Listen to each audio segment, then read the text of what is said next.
Fala galera, aqui é o professor Joades, professor da plataforma Gonçalves Dias, em mais uma aula com vocês e para vocês do projeto Atividades Curriculares Complementares, tá? A nossa aula de hoje é o início do estudo da gravitação universal, que falamos das leis de Kepler, tá? Antes de falarmos das leis de Kepler, eu quero abordar um pouquinho sobre os modelos planetários que foram sendo descobertos, foram sendo adotados ao longo dos anos, tá? Então, vamos para nossa tela aqui, ó. Os modelos do Sistema Solar, um dos primeiros foi o modelo heliocêntrico, ou modelo geocêntrico. Vamos lá, ó.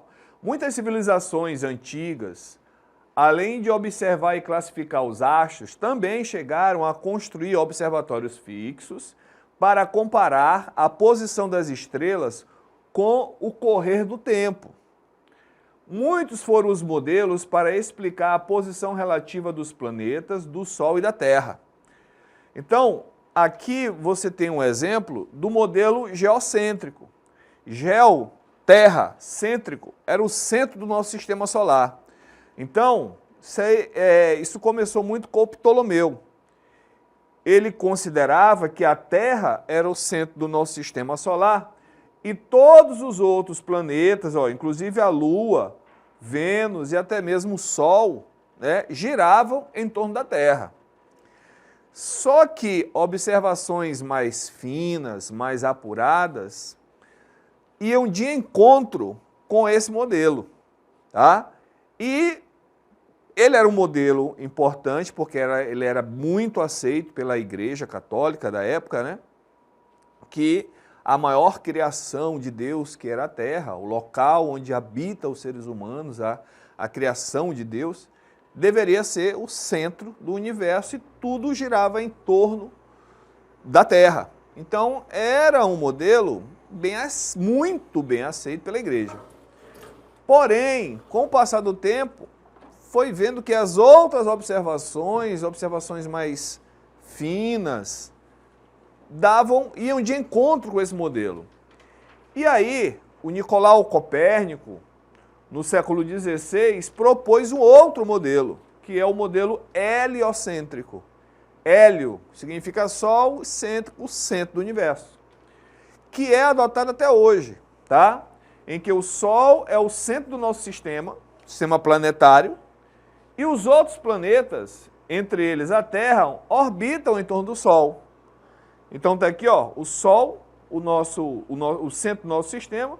Aí você tem todos os outros planetas, inclusive Plutão, ó, que tem uma órbitazinha um pouquinho torta, um pouquinho diferente das órbitas dos outros planetas. Então esse é o modelo aceito, proposto por Nicolau Copérnico, confirmado por Johannes Kepler e Galileu Galilei, tá? Olha só, a sequência aqui dos planetas. Você tem Sol, o planeta mais próximo do Sol é Mercúrio. Curiosamente, o mais quente é Vênus. Aí nós temos depois a Terra, outro planeta vermelho conhecido, que é Marte, Júpiter, né? Saturno com seus anéis belíssimos, Urano, Netuno e o nosso planetinha anão lá, Plutão, que apesar da órbita dele aqui estar no mesmo plano das outras, ele orbita um pouquinho inclinado, certo? Então aí só para mostrar para vocês a ordem dos planetas no nosso sistema solar, caso vocês ainda não saibam, tá? Então beleza, agora vamos para as leis de Kepler mesmo, propriamente ditas, tá? A primeira lei é chamada lei das órbitas. Antes de falar da primeira lei, as leis de Kepler são consideradas, meus amiguinhos e minhas amiguinhas, como a cinemática da gravitação universal, que é o estudo do movimento da trajetória dos planetas ao redor do Sol, sem levar em consideração as causas produtoras do movimento. Então, eu estudo o movimento sem levar em consideração quem está causando o movimento. Então, as leis de Kepler, por esse motivo, são consideradas como parte da cinemática da gravitação universal. Tá bom? Então vamos à primeira lei.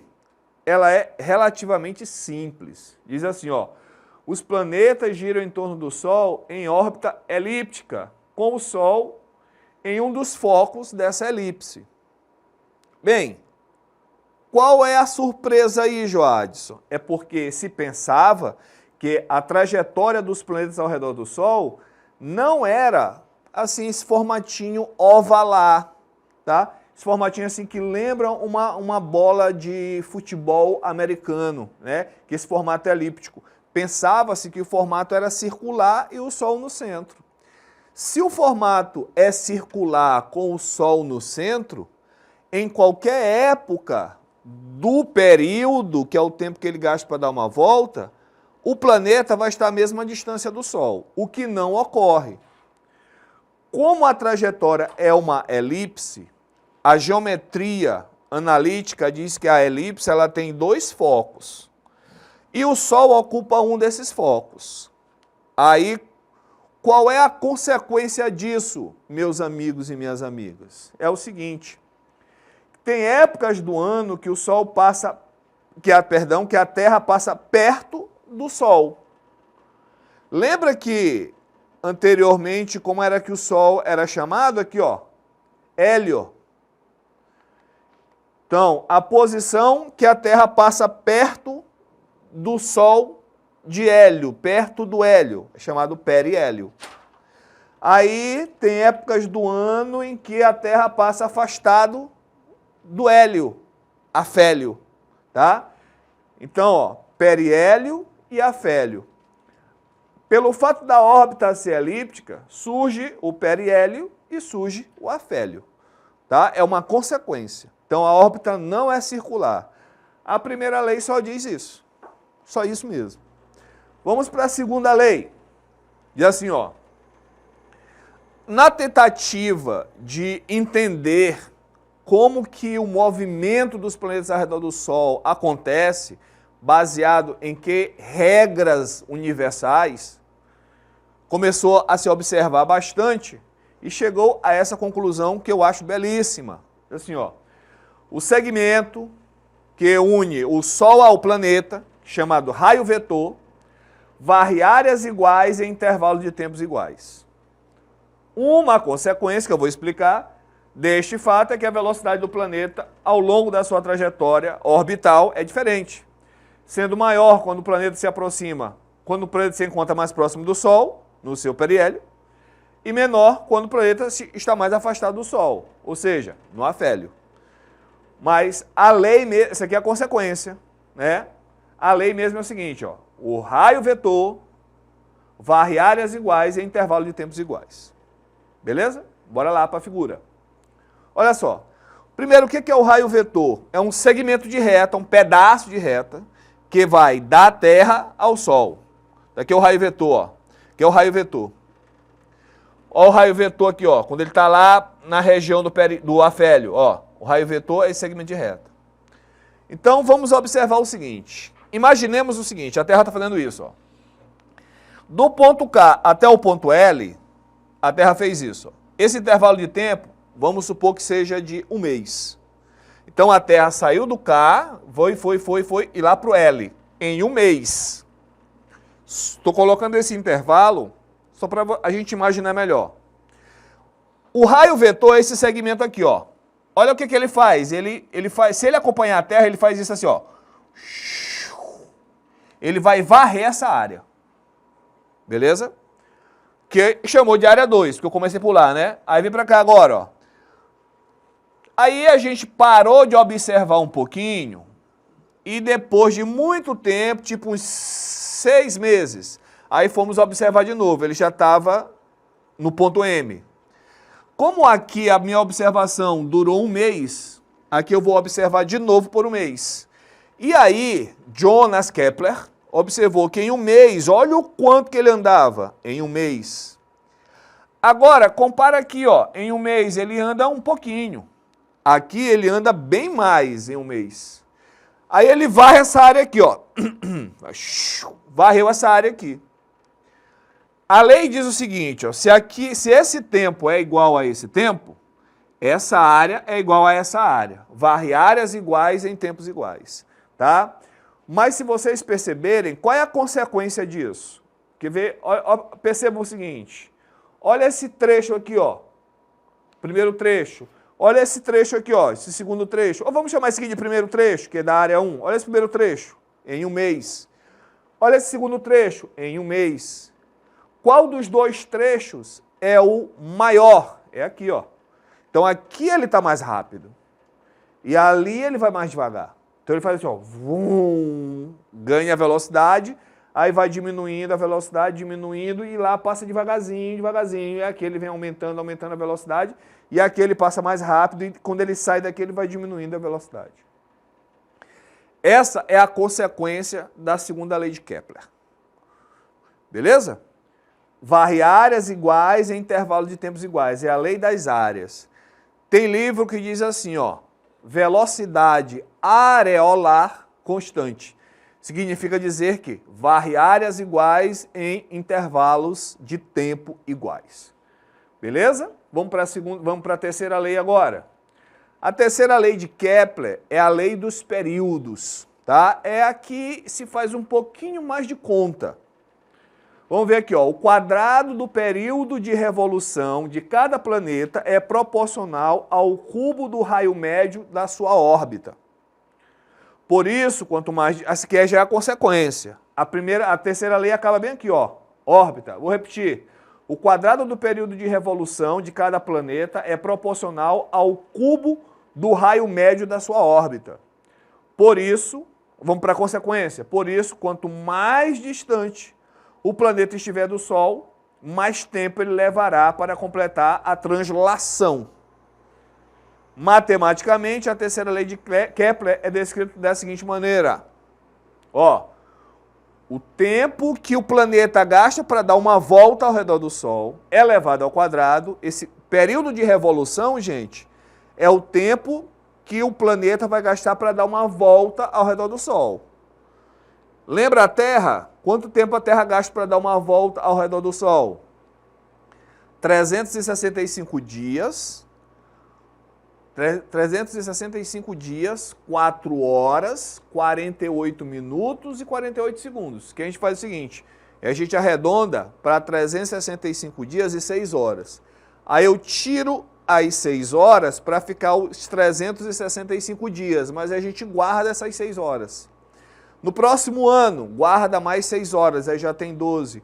No terceiro ano, guarda mais 6 horas, aí já vou ter 18. No quarto ano, com mais 6 horas guardada, já faz 24, que dá um dia para a gente acrescentar no mês de fevereiro, que são os anos bissextos. Mas a Terra gasta um ano para dar uma volta ao redor do Sol. E aí é o seguinte, o tempo, essa relação aqui vale para qualquer planeta. Vocês lembram qual é o planeta mais perto do Sol? Mercúrio. Então fala assim, ó. O tempo que Mercúrio gasta para dar uma volta ao redor do Sol ao quadrado, dividido pelo raio médio da órbita de Mercúrio ao cubo, é igual. Vou botar aqui para vocês, ó. O tempo que Mercúrio leva para dar uma volta ao redor do Sol ao quadrado, dividido pelo raio da órbita de Mercúrio ao cubo, Mercúrio, é igual ao tempo que, por exemplo, a Terra leva para dar uma volta ao redor do Sol ao quadrado, dividido pelo raio da órbita da Terra, o raio médio da Terra, da órbita da Terra, ao cubo. Bora para outro lá, Saturno.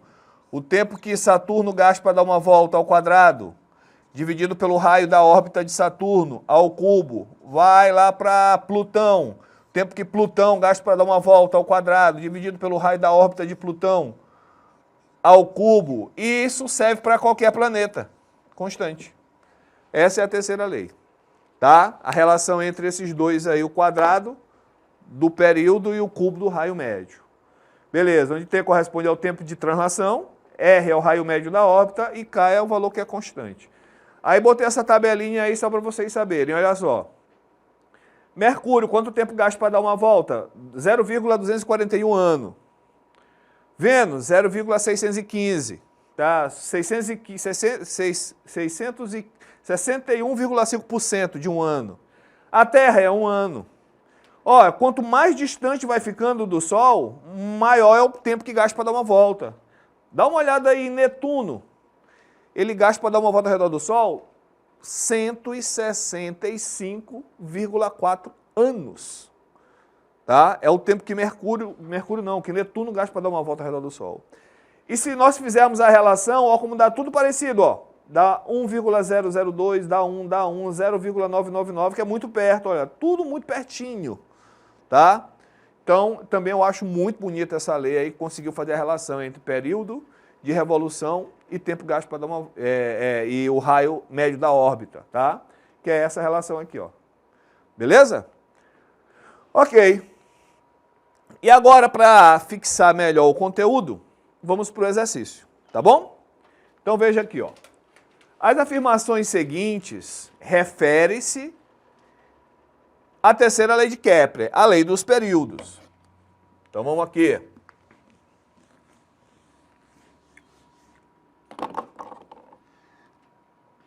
Questão número 1. Tem a primeira proposta, a segunda proposição, né? Vamos ver se é verdadeiro ou falso. A lei dos períodos mostra que, quanto mais próximo do Sol estiver o planeta, maior será o seu tempo de revolução ao redor da estrela. Quanto mais próximo, é menor o tempo. Vocês viram no passado aqui, ó? Olha aí, ó, o mais próximo, olha como o tempo é pequeno. Olha o mais distante, olha como o tempo é grande. Tá? Então essa primeira, falso. Segunda, a lei dos períodos diz que a razão entre o cubo do período de revolução, não, o quadrado do período de revolução, não vou mais nem ler o resto, tá? Segunda, falso também. Vamos lá. Terceira. A lei dos períodos diz que a razão entre o quadrado do período de revolução dos planetas e o cubo do raio médio das órbitas é a constante. Foi o que a gente acabou de ver, né? Então, verdadeiro. Somente a terceira é verdadeira. No caso, seria a letra D. Vamos ver? Isso mesmo, letra D, tá? Desculpa, gente. Vamos para a próxima questão. Analise as proposições com relação às leis de Kepler sobre o movimento planetário. A velocidade de um planeta... Opa, deixa eu apagar aqui. Questão número 2. A velocidade de um planeta é maior no periélio? Lembra lá que quando ele passa perto do Sol vai rápido? Então é verdadeira. E é menor no afélio. Os planetas movem-se em órbitas circulares, estando o Sol no centro dessa órbita? Não. São órbitas o quê? Elípticas. E o Sol vai estar onde? No centro da elipse? Não. Em um dos focos da elipse. Uma elipse tem 2 focos. Então a segunda está falsa. Terceira, o período orbital de um planeta aumenta com o raio médio da sua órbita. Ele está dizendo o seguinte, que quanto maior for o raio da órbita, ou seja, mais distante do Sol, mais tempo gasta para dar uma volta. É verdadeiro. Vamos lá? Tem 4 e tem 5. 4 e 5. Certo. Os planetas movem-se em órbitas elípticas, estando o Sol em um dos focos dessa elipse, foi o que eu acabei de comentar, né? Verdadeiro. Quinta, a velocidade de um planeta é maior no afélio? Não, é maior no periélio, menor no afélio. Então, a quinta proposta está falsa. Então, verdadeira foi a primeira, a segunda, não, a primeira, a terceira e a quarta. Tem alguma opção que tem 1, 3 e 4? Tem aqui, ó, letra C, somente 1, 2, 3, somente 1, 3 e 4. Vamos ver? É isso mesmo, tá? Beleza, verdadeiro. Ok. Então é isso aí, gente. Eu espero que vocês tenham gostado dessa nossa aula de gravitação universal, da cinemática da gravitação universal. Agora, no plano de estudo, você tem mais detalhes, tá? Você tem todo o conteúdo lá descrito, legalzinho, e ainda tem exercícios e o gabarito, tá bom? Então não deixe de dar uma lida no seu plano, tá bom? Beleza, mais uma informação, ó. Siga a gente nas redes sociais, plataforma Gonçalves Dias, no Instagram, vá lá no YouTube, né? Dá aquele likezinho, faz sua inscrição, clica no sininho para quando tiver novidade você receber as novidades. Beleza? A gente fica por aqui, até a próxima. Tchau, tchau.